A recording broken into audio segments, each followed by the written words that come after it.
Hey everyone, it's Stephanie, and you are tuned into the review of Married at First Sight, Season 12, Episode 3, I believe. I don't even know where to start. Let me start off by saying, before I get started, please click subscribe and the notification bell so you can be the first to find out when I first post these videos. Let's just jump in. There's so much to discuss, and I am on borrowed time right now, so I want to get it out. Last night, the remaining two couples met at the altar. Jamie and Haley, I believe. Correct me if I'm wrong. I don't have the names in front of me because I decided to do this last minute. I usually do it tomorrow. And then Paige and Chris got together and met at the altar last night as well. And then we watched the remaining parts of the reception and them going to their rooms at the end of the night. And then next week it'll start with the honeymoon. So I want to start off with Jamie and Haley. #awkward. It was incredibly awkward the entire time. I just... There's so many problems with this match to me. Jamie is really, really tight. He's tight in his body position. He's tight in his conversation. He looked like he didn't want to be there. You know, he looked very awkward, very uncomfortable. And I know that everyone isn't an extrovert or super outgoing, but like, these things should be considered when you decide to marry a stranger, because at the beginning it's a lot. And I saw Haley making a lot of effort last night, and you know, her friends and her have even said that she was somewhat problematic and didn't give guys a chance or cut them off really quickly. And she was trying, but her body language was reserved as well. Kind of like, if you guys watch it or rewatch it, her body language is like kind of pulled back a lot of the time when she's talking to him, but she's engaged. They had a couple of quirky moments that seemed like maybe it could go somewhere. But first of all, she's 28 and he's 38, and so that's a huge gap, okay? But if a mature 28 could handle a 38, I think. But also, Jamie is like 38, but he like is in love with a time that would be for someone who's 48 or 58, you know, like he referenced Cyndi Lauper's Girls Just Want to Have Fun, which a lot of people know, but like a 28-year-old kind of knows girls want to have fun from a space that it's been redone ad nauseum in a different way. He's talking about the original. So I think like he's an older soul. He seems like a nice guy, but I think there's a particular person for him, and I don't necessarily know that it's Haley.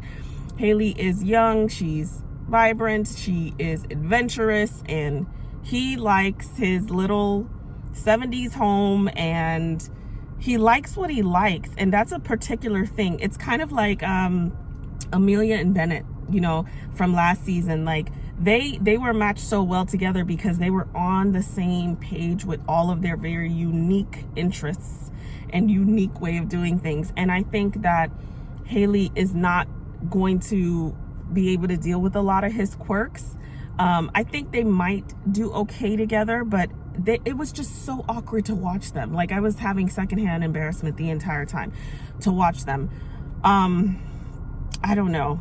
He seems so tightly wound. He really, really does. But then he's really attracted to her. And then, you know, I mean, and this is going to take me to Chris, so I won't go there yet. But like the comment about, listen, we talked about attraction last week and the week before. It's important. But the comment about, I hope she kind of looks like Jennifer Aniston, or that wouldn't be too bad. It's like, you cannot look like Lieutenant Dan and expect Jennifer Aniston to show up. Like, you guys have to relax. Attraction is important. You hope you're attracted at the beginning, but this, and I guess because I'm triggered by Chris because he's just the worst. You know, it's just kind of like, these guys are not showing up being, you know, I could name an array of celebrities that a lot of women find attractive across the board. Everybody is not attractive to everyone, but there's some names that you can drop out there that most women are going to respond very favorably to. None of these guys are showing up like that, yet they're demanding certain types of women, and I'm not here for it. And then it's not like you're bringing a bunch of personality to the equation, you know? You're bringing little weird tricks, little weird things that you like, and that's great for you, but it's not necessarily the most welcoming or the most connecting type of thing. And here she is liking to do all these things. I think that she may take him out of his comfort zone, which will be good for him. But I don't know. And honestly, she's somewhat problematic too, because she said her last serious relationship was when she was 21, 7 years ago. You haven't had an adult relationship. Like, only after you've passed 21 significantly, by some significant years, do you realize that you were not as an adult as you thought you were. 21 is like really young. Like, you haven't even had an adult relationship. So I feel like that is going to be a problem, because she doesn't, it's a throwback to Deanna, who a couple of seasons ago, who hadn't been in a relationship in 10 years. But at least they were equally yoked in the fact that they were both around the same age and were prepared for certain things. And she was older. So I don't know. I get a bit different vibe, but I'm trying to find the way that this will work, and I don't necessarily see it work. Even the vows were kind of, I mean, the other people kind of sold me on their vows, but it just was awkward. I don't get the match. I don't get the match at all.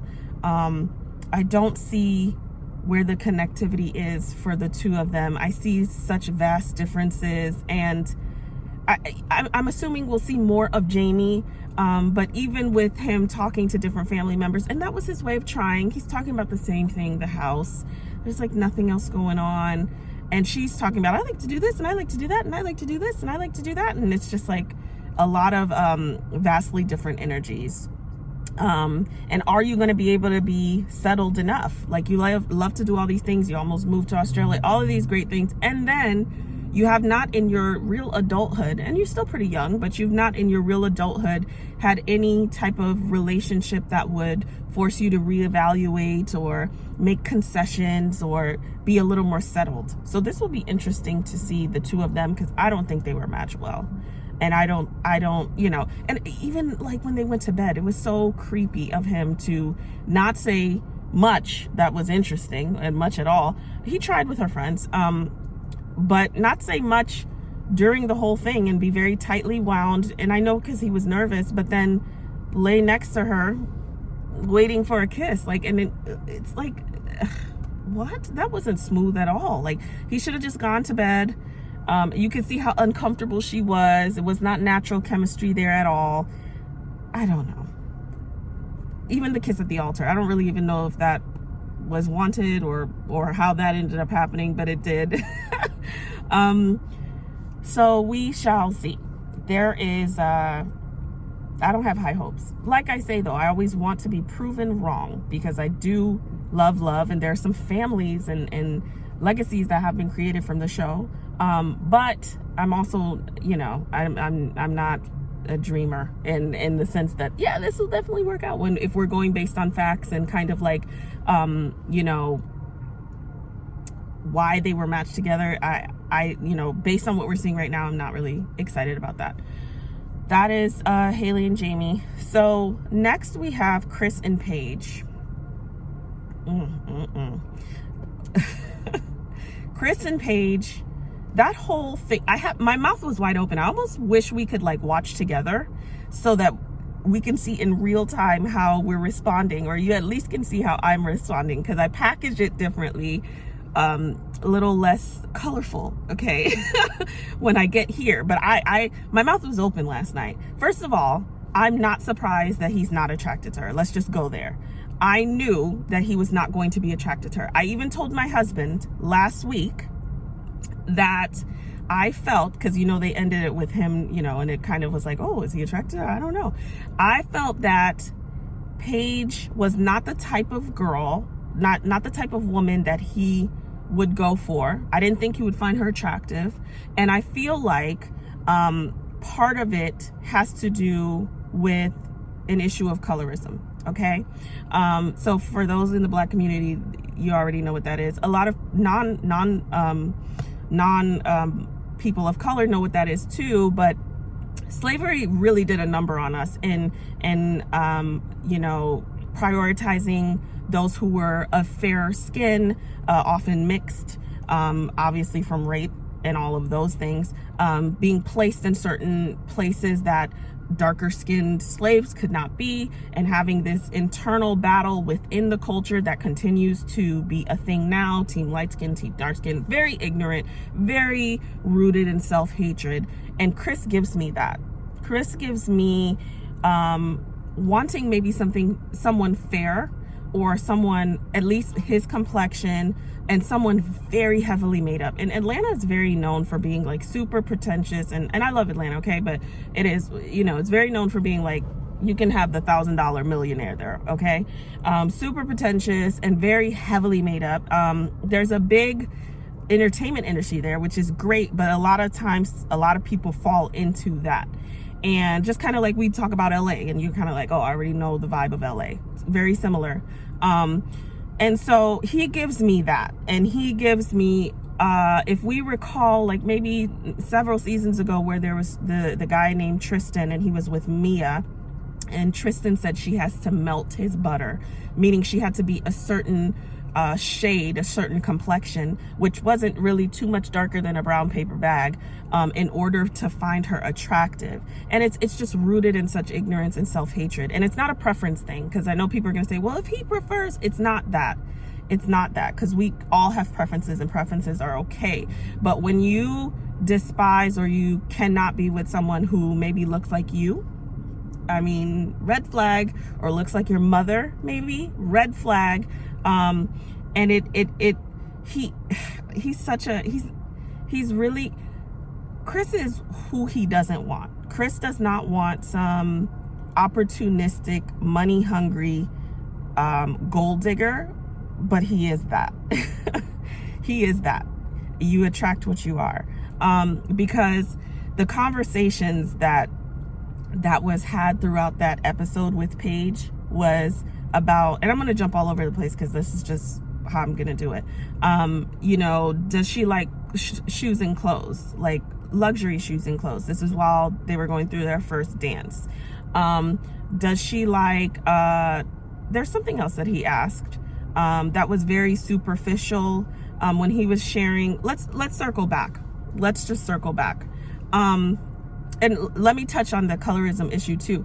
Another issue that I have discussed with various women is the desire to be intimate with, you know, darker skinned women. There's a lot of men who will say, I don't want a darker skinned woman. I want someone fairer or mixed or whatever the case may be, but they'll want to have sex with them. So the desire to pillage the body of a darker skinned woman, but she is not beautiful enough for you to be seen in the light with, or to identify as a trophy. And if she is, then she often has Eurocentric features, or she often is dolled up in a very showy way, or she is shown off in a way that can be somewhat hypersexual. Okay. And these are just conversations I've had, and I personally have not had that experience. I've personally not felt that way about myself, but this is a conversation that happens within the community, that happens within women that are, and I've heard darker skinned women say, like, yeah, he wants to have sex with me, but he always ends up with someone who is more fair, or someone who's mixed. And there's nothing wrong with mixed and fair women. Like, we're all, you know, I think we're all beautiful, and it's crap. If you're light, you're light. If you're not, you're not. But what causes the dissension is, you know, putting one against the other because they look a certain way, they're better. So as long as you don't adopt that about yourself, there's nothing wrong. So that also was problematic for me, because he's talking about how he's not attracted to her. You know, he's making it seem that he is finding ways to be attracted to her because of their conversation. Their conversation has been amazing. What amazing conversation have you had? You guys have talked about the things that you things that you've acquired.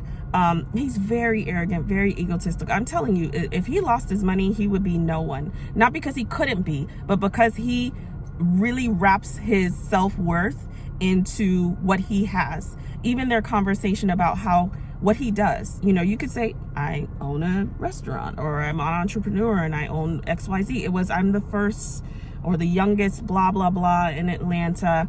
Even when he was talking about how he, you know, she asked him how you ended up in Atlanta. You know, I was in South Florida, blah, blah, blah. And then he brought up my first check was like $12,000. It's all about money. Do you like this? Do you like that? Do you like this? Do you like that? And unfortunately, it stems from where he comes from as well. Because his dad, don't get me started on that weird ass daddy, because his dad was highly inappropriate and it made me uncomfortable watching his dad too. I'll circle back to that in a second. I think that Chris is a problem. And I've thought he was a problem, but I think that Chris is a bigger problem than we know. We already knew he was engaged. I think that there's an appropriate time to share information that isn't that great. I don't necessarily think it's at the beginning, but I think it should be close to the beginning. So right after you guys walk down the aisle, I don't think he should have shared why he covered the tattoo. I don't think he should have shared that he was just engaged. I think that should have been like day 1 or 2 of the honeymoon, which is really the next day or the day after. Because emotions is what binds you to people's baggage, okay? When you're emotionally connected to someone, when they give you some information that isn't as favorable, your emotions sometimes cloud your judgment, but also allows you to give them room to be imperfect. But if I don't know you well, then I don't care. Like I was telling my husband, I gave him an example of this guy that I dated a very long time ago. And when I first met him, within hours, he gave me this, which it was a horrible story that had happened to a family member. It was horrific. But I was just like, wow, I don't want to know that. You know, like it wasn't like something that made me feel bad for him and want to pull in. It was just like, okay, baggage, bye. I met you at 5 o'clock. Why are we talking about this? So I think he should have waited and said, here. And he's kind of presenting like he's doing some great deed by being honest, but it's not. He's kind of just like throwing his stuff out there and it lands where it lands. And I think part of it is because he doesn't want to impress her. He doesn't feel he needs to impress her. I don't think it's this good guy, I want to be honest with you about all of my shortcomings. Otherwise he would do it in a more thoughtful way, unless he's just not thoughtful. But I think if it was a different woman, he would kind of try to win her over a little bit more. So throwing that out there that, you know, you had your ex's, you only have one tattoo and it's of your ex and you got it covered a couple of days ago, it gave me like a oh shit moment. Like, oh, let me cover this up so my new wife doesn't see my ex's fiance's name from 30 minutes ago. You know, like that's ridiculous. Telling her that he was engaged in that moment. I mean, literally wait a day or two. You guys just walked down the aisle. It was too much. And I think it's subconscious self-sabotage, because he's not really happy with the match. And what bothers me is he really dehumanized her by really playing up the way that she's shaped, okay? She has a beautiful shape. You want to have sex with her. You're very, you know, she's not good enough to find attractive to where you want to make this marriage work, but you do want to have sex with her. You're throwing out this honeymoon baby. You essentially want to trap her because you're not really in it right now. And another thing is talking to his friends about how attractive she is physically, though. We all know that, like, listen, if it's some rando, you could talk to your friends about them, but someone that you value or a spouse, there's like, unless you guys have that type of relationship, that's a no-go. And to me, that showed a lack of respect. That wasn't like, hey, don't talk about my wife like that, my new wife. It's like, you know, she's beautiful. No. And he gave people the green light to talk about her in a way that was like an object and not necessarily his wife. He really embarrassed the hell out of himself and insulted her friends by going back and forth with not calling her a trophy wife, saying that she's not pretty. He said something along the lines of, well, she's not, you know, I'm used to dating a certain type of woman, pretty, okay?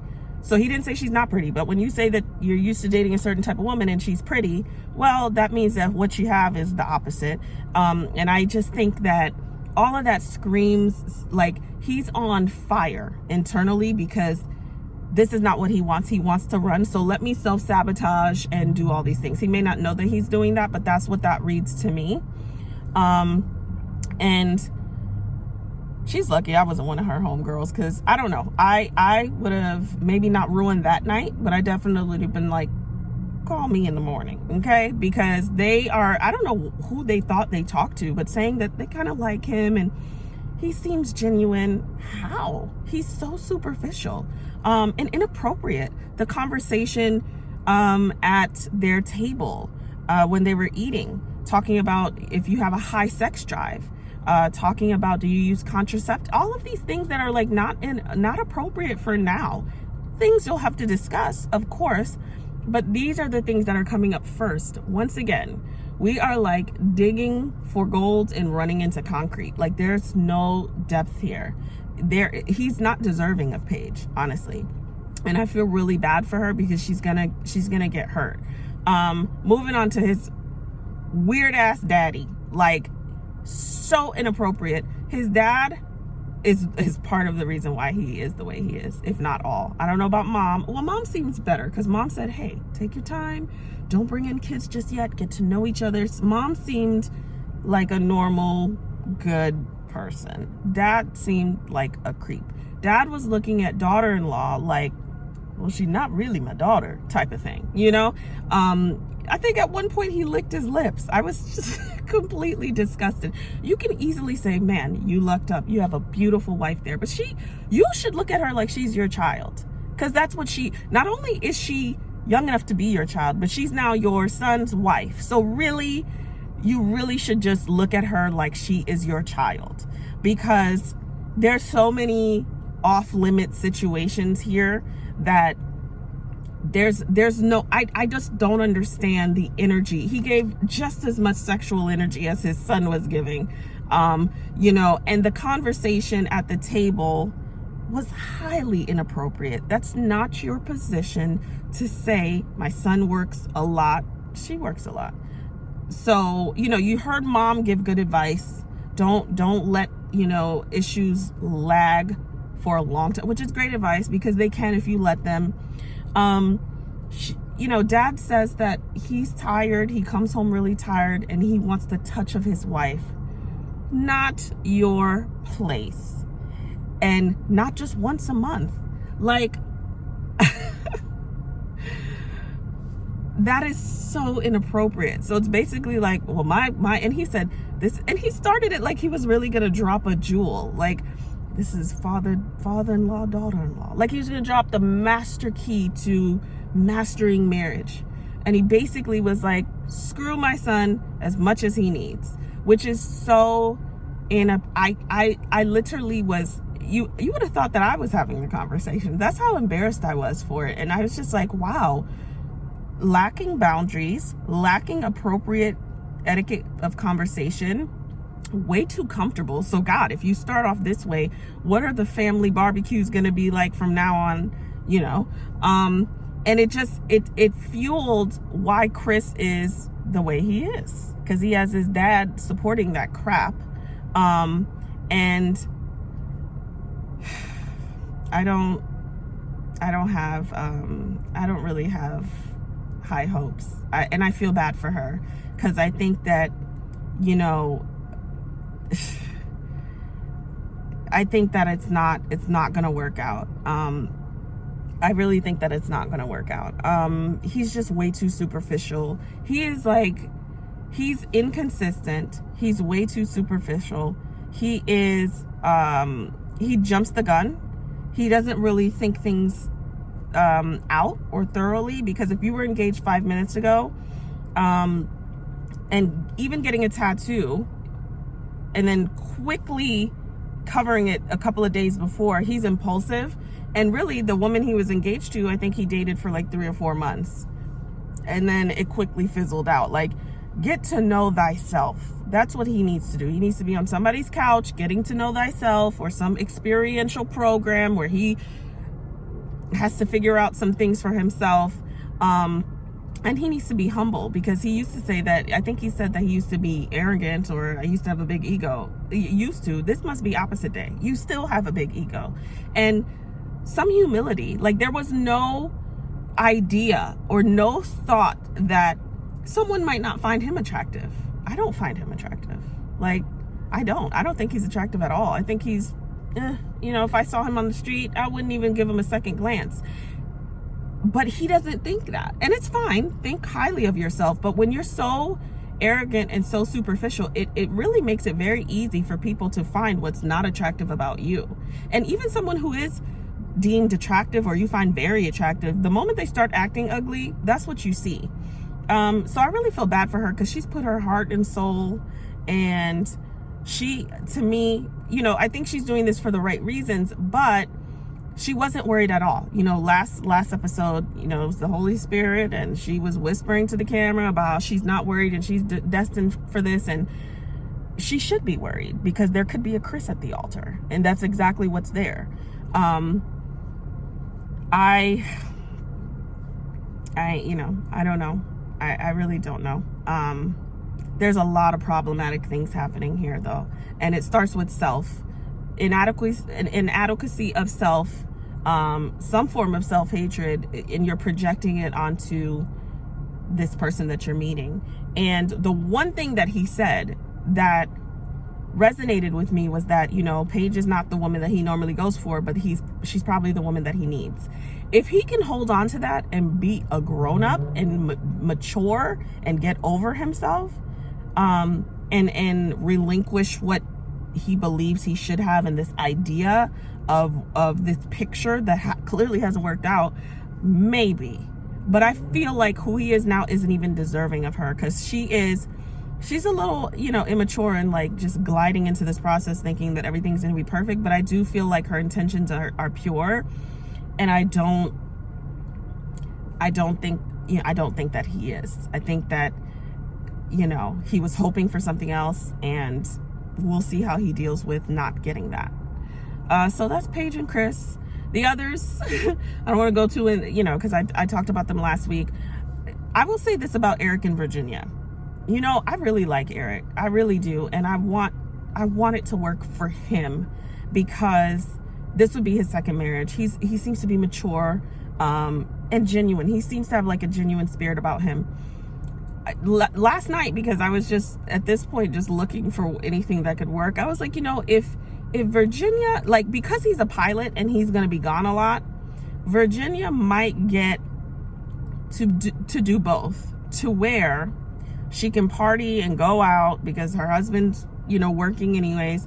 And then maybe because she's doing that, she might be able to be a little more settled when he gets home, hopefully. This is like hoping. At this point, I'm making up scenarios. Be a little more settled, do the more seasoned couple things, more relaxed. And then in a few years, let's say by some miracle this actually works out, and they decide to have children, I think a child will settle her, and she will have gotten all of this out of her system, because she's young, so it's like, I don't even blame her. She's 26, she's partying. We should have just let her party. I don't know why we matched her. But when she maybe has a child and is settled, then she could kind of say, oh, I used to party all the time, and now I'm like, PTA mom, because been there, done that, got it out of my system. Because, and I say this, why I started thinking about why and how they could work, is that Eric seems pleasantly happy with her, and she might just sex him down, and he might be happy with that, and they might, their lust and their chemistry might see them through to get to something else. That's what I'm hoping, because I really don't want to see a second divorce for him when he just really wasn't matched well. He came in pure, genuine, ready, prepared. I read one of you guys' comments, and somebody mentioned Mindy from, I don't know, not last season, but the season before, and that would have been a great match for him, in terms of being in the same place and the same time, and serious and ready, and settled, and that would have been like a great match for him. But he seems happy, you know? Maybe because she is so opposite, and she's so, if there was like a Haley Jamie situation where they're both kind of reserved, even though Haley is still more lively than Jamie, maybe that wouldn't work out, you know? I just hope, like, she's gonna have to bend here. Virginia's gonna have to bend here. I don't think that Eric needs to bend much, because let's be real, he can go out with you every now and then. He can go out, let's go to a lounge, let's go to a bar. That's not gonna be something he's gonna want to do a bunch of times, because he's 34. Been there, done that. You know, the bar hopping at 26 is cool. At 34, your knees are telling you that you're not gonna hop to more than one bar, and you're ready to go home and watch Netflix anyways. So if there is some, you know, way that she can be malleable, and because he travels, it might work, we'll see. Because they seem cool now. The drinking is still a problem, but we'll see. I'm literally just throwing out the possibility of something. Let me know what you guys think, and let me know what you think about everything else that I said. Thank you for listening and tuning in this week. I read all your comments. You know, I have a 7-month-old, so I don't have time to respond, but I do read all of them. And thank you for watching. Everyone have a wonderful weekend. Don't forget to subscribe, click, and share. Bye.